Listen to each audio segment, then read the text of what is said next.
Assalamualaikum warahmatullahi wabarakatuh.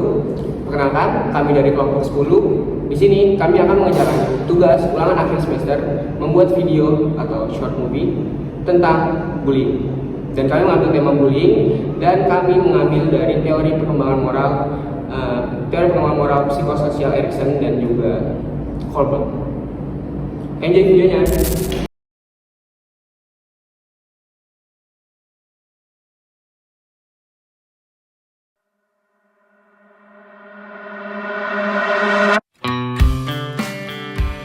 Halo, nama aku Niko. Aku orangnya pendiam. Aku rajin belajar. Aku juga kurang percaya diri dan sering menjadi sasaran ejekan.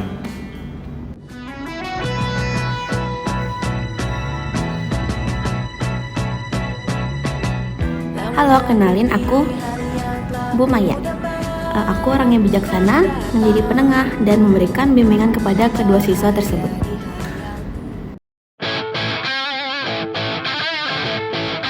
Halo, kenalin. Nama gue Alban. Gue orangnya populer di kelas. Gue juga suka bercanda berlebihan, kadang sih. Terus juga paling penting. Gue orang paling keren di kelas.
Woi. Dari tadi gue lemparin gimana aja lu? Woi, lu gue lemparin gimana aja lu? Bisu lu, hah? Oh, bisu, ya.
cuma buku sama HP doang ya?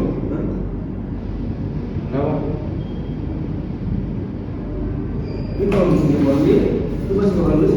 Gua bang. Nah, kalau gua nggak balikin gimana? Kan bang. Gua mau buat. Dan gua mau sabut. Nggak ada guru ini kan jam kosong.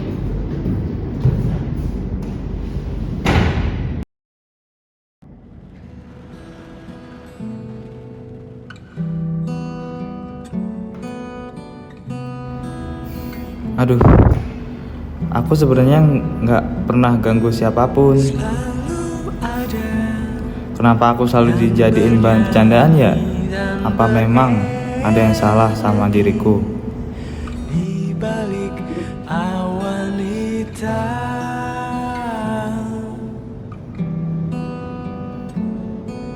semoga ada yang menerangi sisi gelap ini, menanti seperti pelangi setia menunggu hujan reda. Aku selalu suka sehabis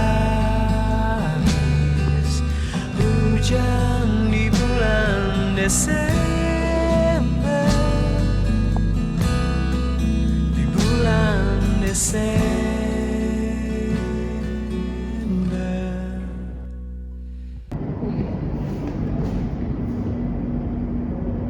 Niko, kamu kok kelihatan beda akhir-akhir ini? Kenapa? Saya capek bu. Capek? Capek karena apa? Saya sering diejek.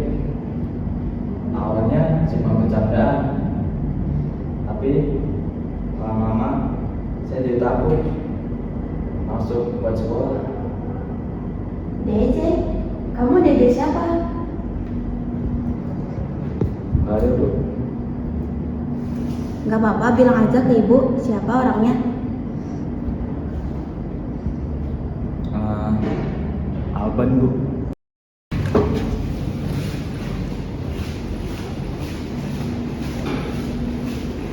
Aban.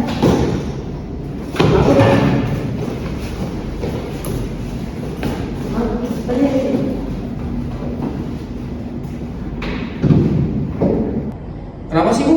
Kok saya ditarik-tarik sih? Kamu nggak tahu kenapa kamu ditarik? Nggak tahu. Niko bilang ke ibu kalau kamu sering mengejeknya. Ya bu, cuma bercanda doang itu. Nikonya juga nggak jelas, lagi nih dingin banget. Menurutmu, apakah bercanda harus seperti itu?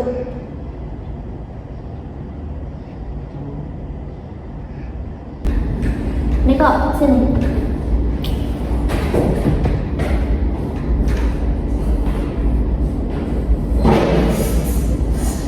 Apa benar kamu diejek oleh Aban?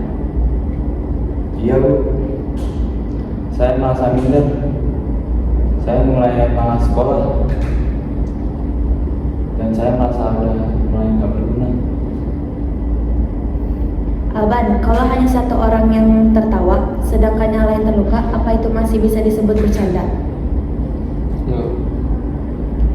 Kadang kita melakukan sesuatu hanya karena ingin terlihat lucu atau keren. Tapi setiap tindakan memiliki dampak. Kamu tidak hanya mengejek Niko, kamu juga membuatnya kehilangan percaya diri. Ya ibu, saya merasa bersalah bu, saya mohon maaf. Niko, saya minta maaf ya sudah mengejek kamu dan ngerasa kalau misalnya kamu tuh jadi seseorang yang gak berguna. Saya nggak bermaksud, saya cuma pengen bercanda. Saya minta maaf ya Niko. Iya kan, aku maaf.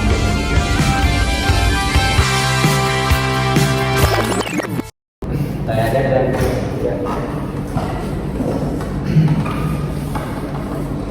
Nah, jadi teman-teman udah lihat kan video tadi, short movie kami.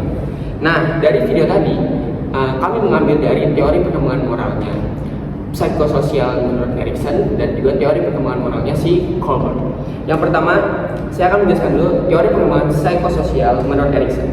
Jadi, menurut Erikson, perkembangan manusia itu berlangsung sepanjang kehidupan melalui 8 tahapan.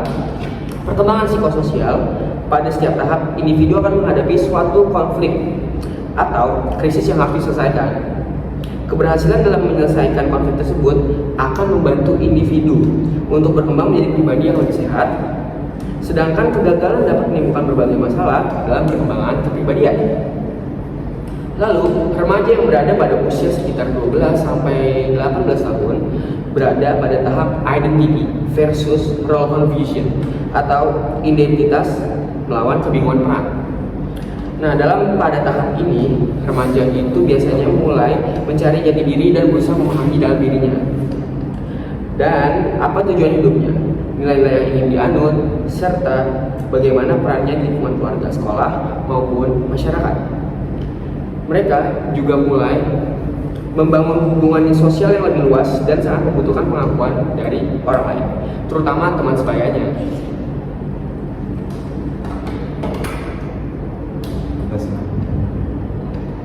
Oke, lanjut, yaitu keberhasilan pada tahap ini ditandai dengan terbentuknya identitas diri yang kuat. Remaja menjadi lebih percaya diri, memiliki tujuan hidup yang jelas, mampu mengambil keputusan secara mandiri, serta tidak mudah terpengaruh oleh tekanan dari lingkungan. Sebaliknya, apabila remaja gagal membentuk identitas diri, mereka akan mengalami kebingungan peran atau role confusion. Kondisi ini menyebabkan remaja mudah mengikuti perilaku teman, sulit membedakan mana yang benar dan salah, serta berusaha memperoleh penerimaan sosial dengan berbagai cara, termasuk melalui perilaku negatif seperti bullying. Dalam kasus bullying di sekolah, teori Erikson menjelaskan bahwa pelaku bullying sering kali melakukan tindakan tersebut bukan semata-mata karena membenci korban, tetapi karena ingin dianggap kuat, populer, atau diterima dalam kelompok pertemanan. Mereka merasa bahwa dengan mengejek, mengintimidasi, atau merendahkan orang lain, mereka akan memperoleh pengakuan dari teman-temannya. Di sisi lain, korban bullying juga dapat mengalami krisis identitas akibat perlakuan yang diterimanya. Korban menjadi kehilangan rasa percaya diri, merasa dirinya tidak berharga, menarik diri dari lingkungan sosial, bahkan mengalami penurunan prestasi belajar. Nah, oleh karena itu, menurut Erikson, lingkungan keluarga, sekolah, dan teman sebaya memiliki peran yang sangat penting dalam membantu remaja membentuk identitas diri yang positif, dukungan emosional, komunikasi yang baik, serta lingkungan sekolah yang aman akan membantu remaja untuk berkembang lebih banyak, menjadi pribadi yang lebih percaya diri, lalu bertanggung jawab dan menghargai orang lain. Lanjut, teori perkembangan moral dari Kohlberg. Menurut Lawrence Kohlberg, perkembangan moral merupakan proses bertahap yang menunjukkan bagaimana seorang memahami konsep benar dan salah. Kohlberg membagi perkembangan moral menjadi 3 tingkat, yaitu tingkat prakonvensional, konvensional, dan pasca konvensional, yang terdiri dari atas 6 tahap perkembangan. Sebagian besar remaja SMP dan SMA berada dalam tingkat konvensional, khususnya pada tahap 3, yaitu orientasi anak baik, dan mulai berkembang menuju tahap 4, orientasi hukum dan ketertiban. Pada tahap ketiga ini, remaja bertindak berdasarkan keinginan untuk memperoleh penerimaan, pujian, dan pengakuan diri dari orang lain. Mereka cenderung mengikuti perilaku kelompok agar dianggap sebagai teman yang baik. Akibatnya, apabila kelompok pertemanan melakukan bullying, seorang remaja dapat ikut melakukan tindakan tersebut karena takut dikucilkan atau ingin dianggap hebat, meskipun sebenarnya mengetahui bahwa perilaku tersebut tidak baik. Selanjutnya, pada tahap 4, remaja mulai memahami pentingnya aturan, norma, tanggung jawab, dan ketertiban sosial. Mereka menyadari bahwa setiap tindakan memiliki konsekuensi dan bahwa aturan dibuat untuk melindungi semua orang. Pada tahap ini, remaja menolak tindakan bullying karena memahami bahwa perilaku tersebut melanggar tata tertib sekolah, merugikan korban, dan bertentangan dengan nilai moral. Jika dikaitkan dengan kasus bullying, teori Colbert menjelaskan bahwa tingkat perkembangan moral seseorang akan mempengaruhi keputusan yang diambilnya. Remaja dengan perkembangan moral yang masih rendah lebih mudah mengikuti teman yang melakukan bullying demi memperoleh penerimaan sosial.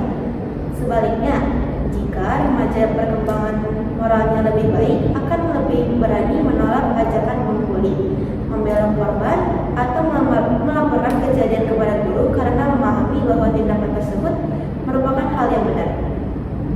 Dengan demikian, teori Colbert menekankan pentingnya pendidikan karakter, penanaman nilai moral, serta pembiasaan untuk menghargai orang lain sejak dini.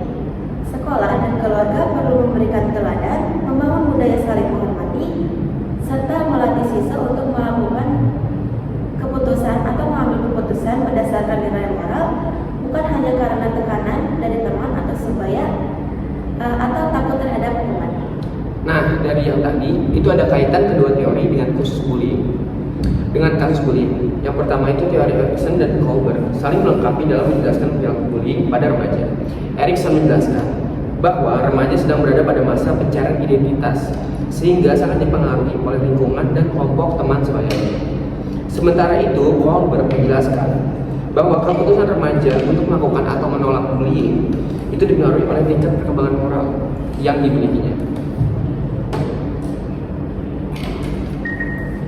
Oleh karena itu, pencegahan bullying tidak hanya dilakukan melalui pemberian sanksi, tetapi juga dengan membantu remaja membentuk identitas diri yang positif, meningkatkan kemampuan berpikir, moral, menanamkan empati, serta menciptakan lingkungan sekolah yang aman, sportif, dan menghargai perbedaan. Dengan demikian, remaja dapat berkembang menjadi individu yang memutuskan terbaik, bertanggung jawab, dan mampu menghormati hak orang lain. Nah, gimana? Kalian suka nggak sama video kita? Jadi, sekian video pemaparan dari kami. Kurang lebihnya mohon maaf. Kami kelompok 10. Wassalamualaikum warahmatullahi wabarakatuh. Dadah.